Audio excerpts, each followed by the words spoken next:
Welcome to What's the Tea Tuesday, where we discuss relevant news and information for Harper students. I'm Erin Graff, the manager for student involvement. And I'm Melanie Duhart, the club and organization liaison and interim administrative assistant to the Dean of Students. Today we are joined by the advisors of Harper's Auto Club to discuss tips and tricks on purchasing a car. Welcome. Would you two like to introduce yourselves?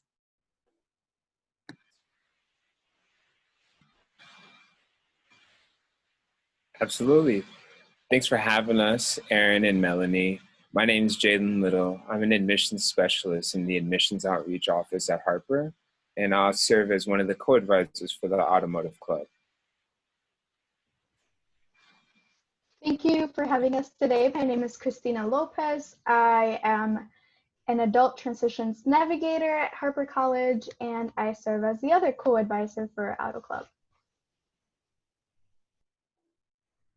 Well, again, thank you both for being here.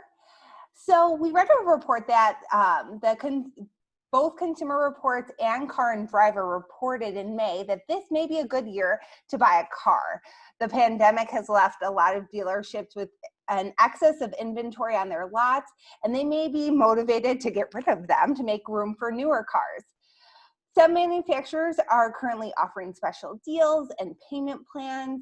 If you plan to shop for a new ride, we've brought in some of Harper's most vehicle-savvy individuals to help you. Jalen, can you tell us first and foremost a little bit about Auto Club? Yeah, absolutely. So the Auto Club was started back in 2018. One of the students that I work with in the Center for New Students, Michael, actually approached me and was curious about how to start a club. We discussed how to basically, go about starting up the club at Harper, and we really wanted to provide an opportunity for all of our car enthusiasts on campus and people who are just generally interested in cars to be able to join and really connect over automobiles, especially because we know that with Harper being a community college, most of us are being transported by vehicles such as our own cars, being dropped off, or taking public transportation. So the Auto Club is really a great opportunity to really, join the ranks of people who are learning how to change their oils, to learning how to swap out their engines. Excellent. Now, I know when I went shopping for a car, I got a lot of advice from many different people about things to watch out for. What are some of the biggest myths you have heard when it comes to purchasing a car?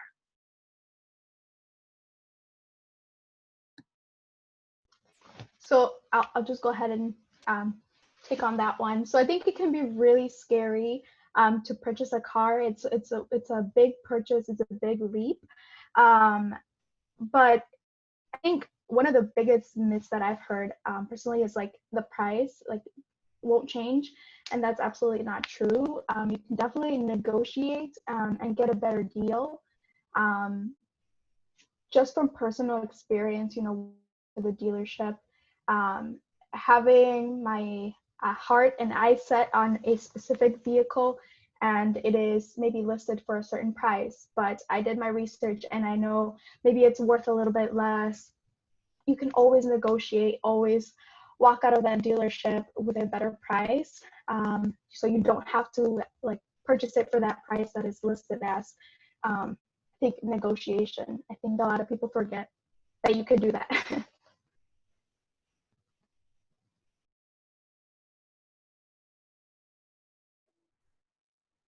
Jalen, are there any other things that you would offer for students or myths that you've heard of when it comes to buying a car? Yeah, I think one of the biggest myths is that you will be able to buy a car and sell it at the same price that you got it for. I think a lot of people, when they go to purchase a vehicle that's, say, in the range of a college student, let's say we purchase a car from $3,000 to $5,000. The myth is that once I'm done with this car, I'll be able to sell it for the same amount that I purchased it. And I think the important thing to understand is that vehicles are depreciating objects. What that means is that every day the value of that car will depreciate. It will go down.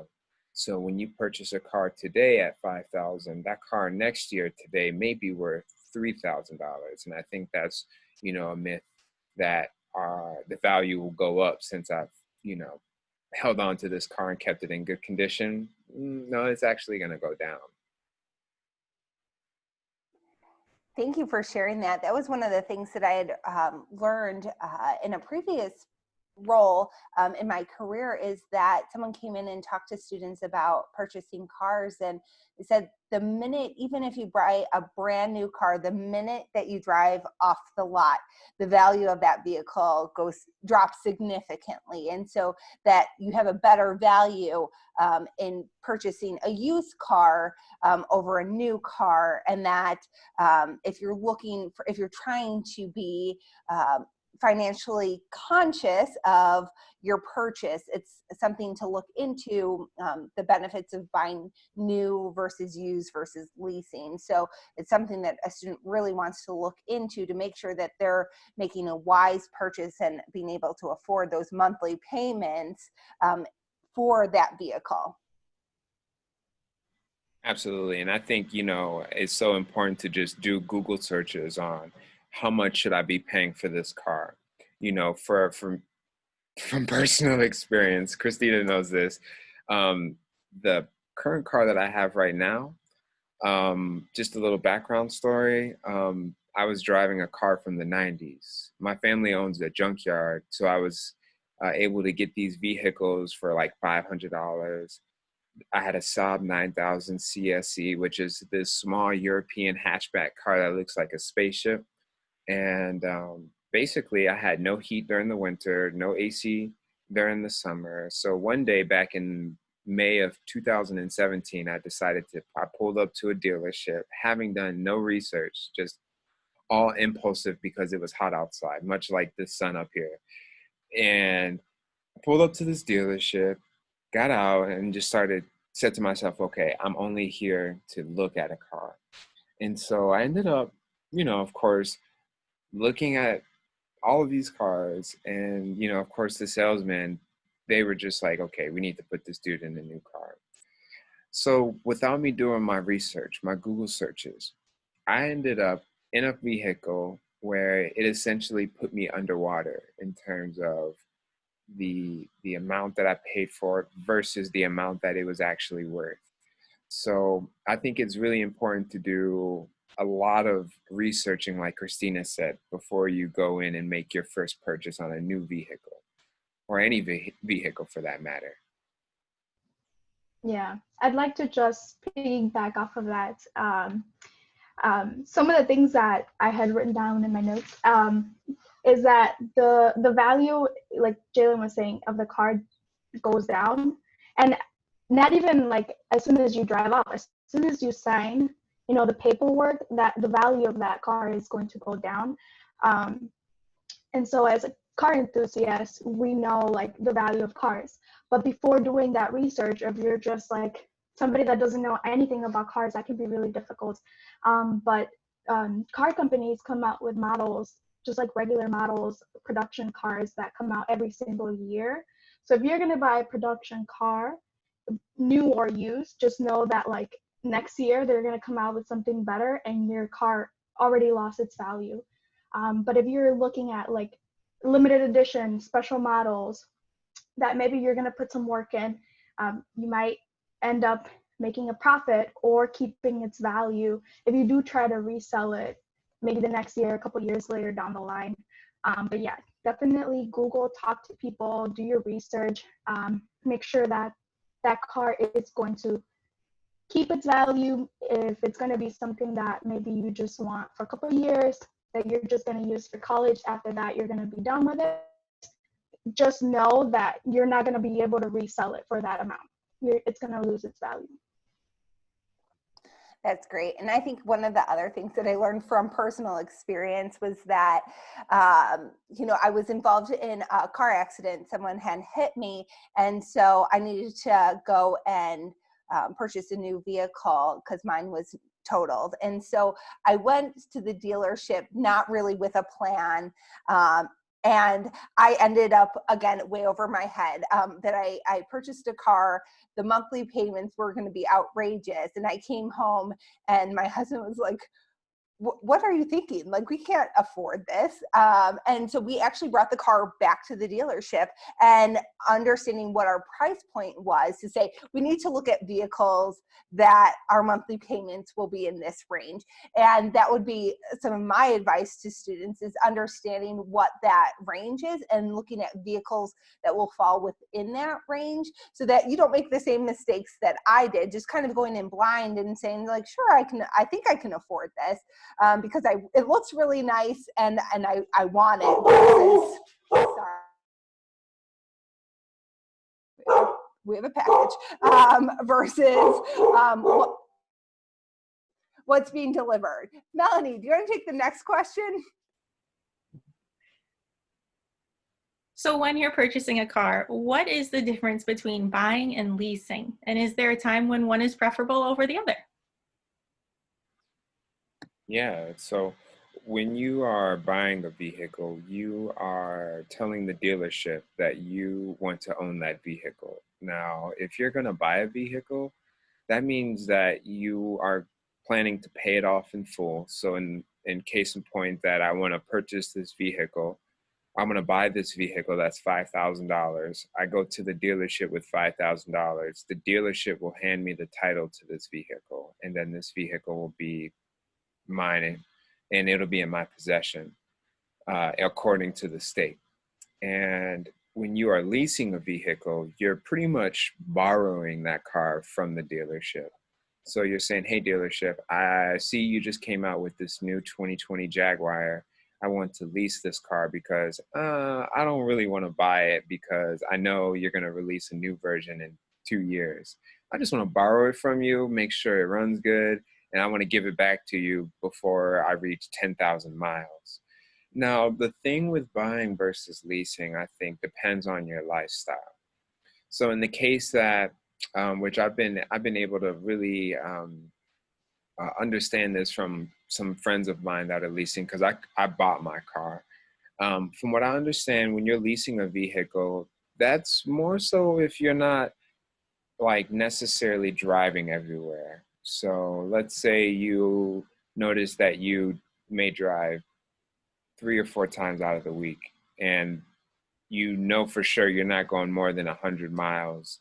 You're probably going to and from the grocery store to family house around the area or anywhere that's very local. I think that's when leasing can really play a pivotal part, because you know for sure that you're not going to reach that threshold of whatever the dealership has said your mileage is.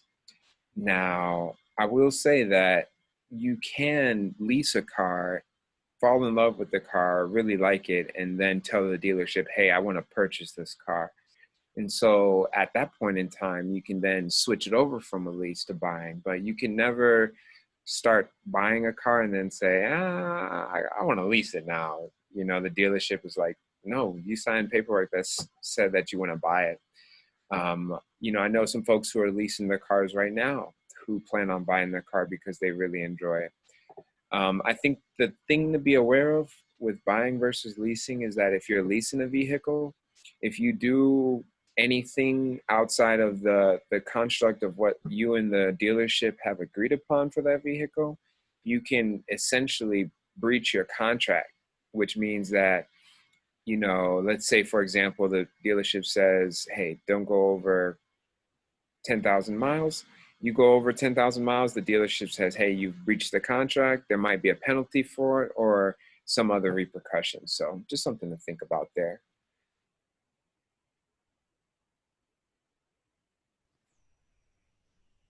Yeah, sorry, my connection is a little poor, but I just like to add that yes, be very wary of the penalties, and make sure you read through that contract, like Jalen was saying. And don't go alone to the dealership. Also, if you're gonna lease a car, buy a car, you know, go with somebody that can help you, maybe like read through all the fine print. And then, yeah, I think one of the things with leasing a car too, it would be good if if you want to make like maybe less payments so that it's cheaper. Sorry, everything just froze, so I'm not sure if you guys can hear me, but I'm going to keep talking. Um, Sometimes there's cheaper payments when you lease a car. And then I think some of the best times to lease is around October when companies are coming out with the newer models. So they want to get you. So that's when they have the best deals. I would say it's around October, July, around the fall time is when they'll have the best deals on leasing a car. Great, thank you for that. So we have seen many television commercials for online car buying options that allow for people to shop from home and have the car delivered right to your doorstep. Have you ever used one of these sites? Do you have any advice? Oh my goodness, I'm so sorry.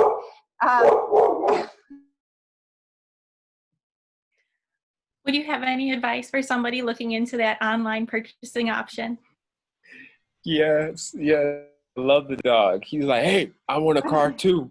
I love hanging He wants to outside make of an appearance. them. You know, I will be honest, y'all. I have been on the prowl on Carvana looking for this exact car behind me.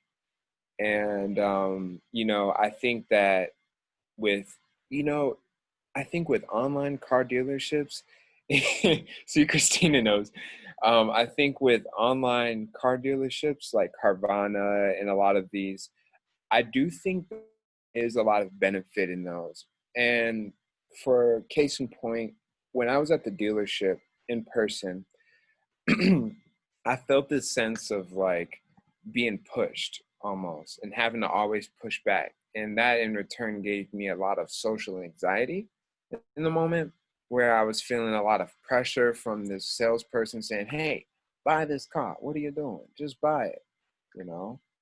And that's not what my salesperson sounded like, by the way. That's just a salesperson voice in my head. But versus being online and I don't have to feel that pressure of a car salesman saying buy this car, and I feel more in control of making the decision and being able to possibly negotiate with somebody on the other side, but knowing that I have that time to negotiate versus in person, it's, you know, let me go stand over here and talk with, you know, whoever about making this purchase versus let me wait a couple hours and come back to this website and see if I want to drop all this money. So what do you think, Christina?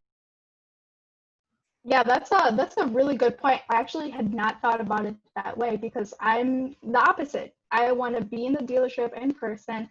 I want to look exactly at what I'm buying, who I'm talking to.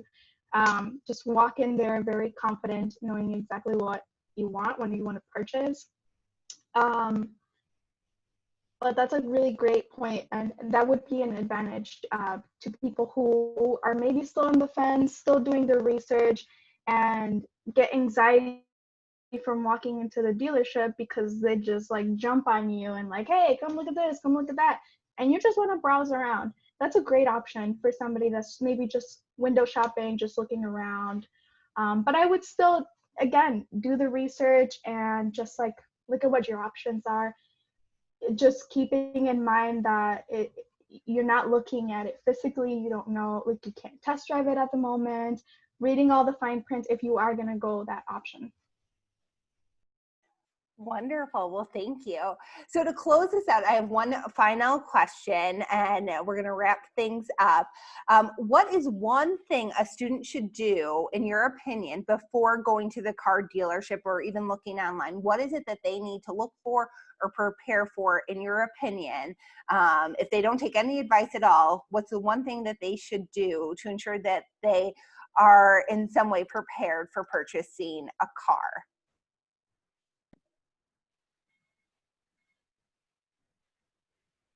Yeah, I think the first thing that they should do is know exactly where they stand. And when I say that, I mean know exactly what your budget is, exactly what you're looking for, know exactly where you're going to go if you're going in person. and really just know your worth, you know, is the most insurmountable thing you can do when making a purchase like a car, because it's kind of like purchasing a house in a way, you know. You want to be very methodical about it and take your time.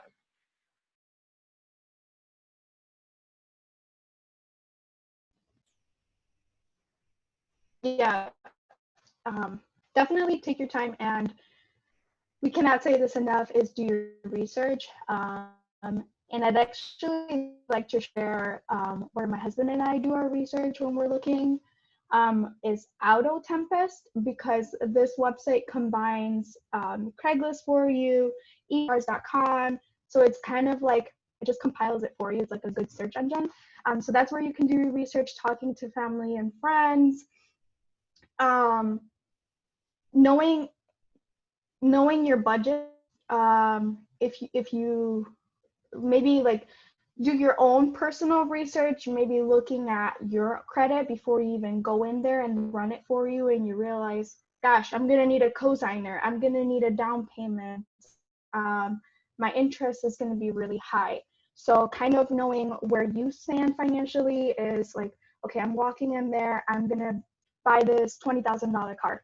Am I gonna have a down payment? Do I have the credit for this? How much do I want to pay monthly?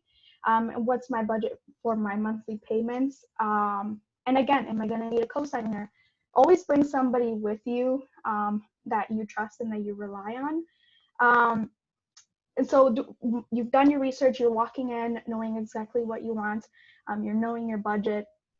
I would also recommend post buying your vehicle. This is something that you're going to be able to maintain. A lot of people always ask, like, this car is going to be really expensive in parts because I can't get them in the States. You know, thinking about all those things too, like post buying it, like, are you going to be able to keep up with the maintenance and the parts, and how costly is it going to be for you and your family? And then just one more thing that I thought about from personal experience, because my husband and I, we've purchased 2 vehicles, and luckily my husband knows a lot about cars, but we do a lot of research anyway. But we didn't know it at the time when we bought a special edition racing truck that we like to call it. And we were under the age of 26, and you know, we didn't know about like insurance and all that, and so we bought the car, we did it, and then we went to go insurance, put insurance on it, and then it was like, oh well, your insurance is going to be like $300 because this is a really dangerous vehicle and you're underage.